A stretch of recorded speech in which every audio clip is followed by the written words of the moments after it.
اے تمام انسانوں ہم نے تم سب کو پیدا کیا۔ پاک بھارت معاملے میں ایک بات اور عرض کرنا چاہتا ہوں، آپ میں سے بہت سے حضرات کے علم میں ہے، تقریباً 2 ماہ قبل میں ہسپانیہ گیا تھا، قرطبہ اور غرناطہ اور ہسپانیہ کے اور بہت سے شہروں کی سیر کی۔ غرناطہ بھی دیکھا میری آنکھوں نے، لیکن تسکین مسافر نہ سفر میں نہ حضر میں۔ ہسپانیہ تو خون مسلمان کا امی ہے، مانند حرم پاک ہے تو میری نظر میں۔ لیکن ذرا نوٹ کیجئے، وہ ملک جس میں 800 برس تک مسلمانوں نے حکومت کی، آج وہاں نام و نشان موجود نہیں۔ 1492 کو سقوط غرناطہ کے بعد یا مسلمان قتل کر دیے گئے یا جہازوں میں بھر بھر کر بھیڑوں بکریوں کی طرح شمالی افریقہ کے ساحل پر اتار دیے گئے، ایک نام و نشان باقی نہ رہا۔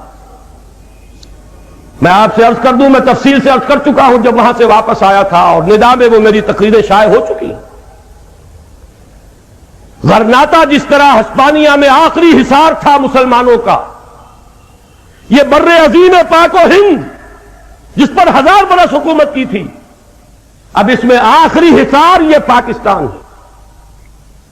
ہندو کو اگر کوئی ڈر ہے تو پاکستان کا ہے۔ وہ ابھی بھارتی مسلمان پر بھی آخری فیصلہ کن وار اگر نہیں کر رہا ہے تو صرف پاکستان کے خوف سے نہیں کر رہا ہے۔ ہندو کی نفسیات میں پاکستان کا یہ شمال مغربی علاقے سے سارے فاتحین آتے رہے، اس کی ایک سب کانشس مائنڈ میں ایک خوف ہے اس علاقے کا۔ لیکن اگر خدا نہ خواستہ ہمارے لچھن یہی رہے، ہمارا افتراق و اختلاف و انتشار یہی رہا، اور دشمن کو اگر کوئی کاری وار کرنے کا موقع مل گیا، اور خدا نہ خواستہ اگر اس پاکستان کو کوئی زد پہنچی، تو جان لیجئے معاملہ صرف مسلمانوں نے پاکستان کا نہیں ہے، پھر پورے جنوبی ایشیا میں اسلام اور مسلمانوں کا وہی حشر ہو سکتا ہے جو ہسپانیہ میں ہوا۔ جو بھی ہندوستان کی تاریخ پر نگاہ رکھتا ہے، مہاراشٹر کے علاقے سے تیسری مرتبہ وہ قوتیں ابھری ہیں۔ سب سے پہلے شیواجی ابھرا تھا ہندوستان سے مسلمانوں کو ختم کرنے کے لیے۔ آپ کو یاد ہے 25 برس لگے تھے اورنگزیب عالمگیر کو رحمہ اللہ شیواجی کی قوت کو توڑنے کے لیے۔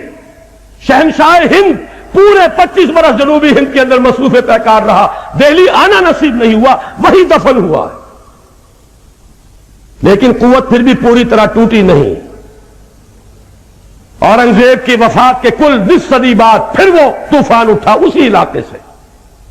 میں ذکر کر چکا ہوں، اس وقت ایک درویش موجود تھا، شاہ ولی اللہ دہلوی نامی، جس نے جائزہ لے لیا، جس کا ہاتھ حالات کے نبض پر تھا، اور اس نے احمد شاہ ابدالی کو بلایا۔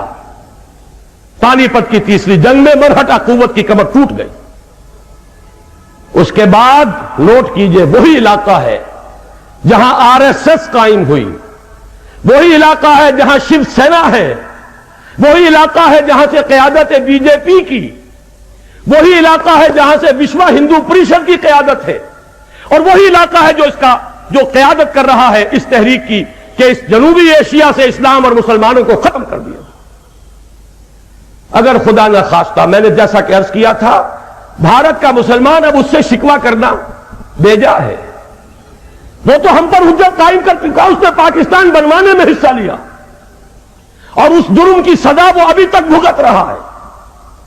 لیکن اگر ہماری انہی بدعمالیوں کے نتیجے میں خدا نہ خواستہ خاکم بدہن اس پاکستان کو کچھ ہو گیا، تو سزا صرف پاکستان کو نہیں ملے گی، ہسپانیہ کی تاریخ بر عظیم پاک و ہند میں دہرائی جائے گی۔